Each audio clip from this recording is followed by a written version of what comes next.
Hello, আমি তন্দ্রা।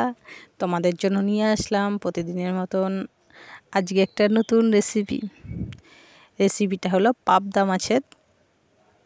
কিন্তু আমরা তো পাবদা মাছের ঝাল রোজই খেয়ে থাকি। তো আজকে আমি অন্য রকমভাবে পাবদা মাছের ঝোল রান্না করেছি। সেটা হলো আলু বেগুন দিয়ে ঝোল।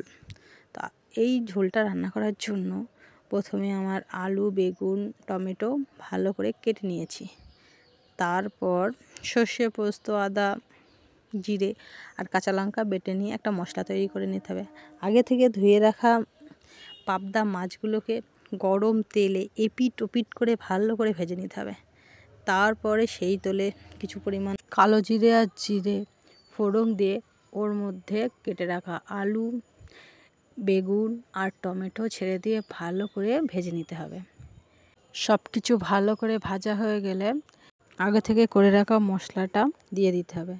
তারপর ভালো করে মশলাটা কষিয়ে নিতে হবে।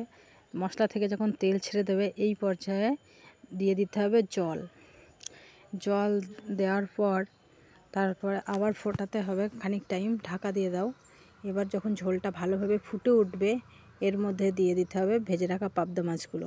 এরপর ঢাকা দিয়ে কিছু টাইম ফুটতে দিতে হবে। ঝোলটা যখন কমে আসবে না এই পর্যায়ে নামিয়ে দিতে হবে। তোমরা যদি কেউ চিনি ইউজ করতে চাও তো করতে পারো, আর আমি তো আশা করি এই ঝোলে চিনি না দেওয়াই ভালো। তো আমার আলু বেগুন দিয়ে পাবদা মাছের ঝোল একদম রেডি। তোমাদের ভিডিওটি কেমন লাগলো কমেন্টে অবশ্যই জানাবে। আজকের মতো টাটা বাই।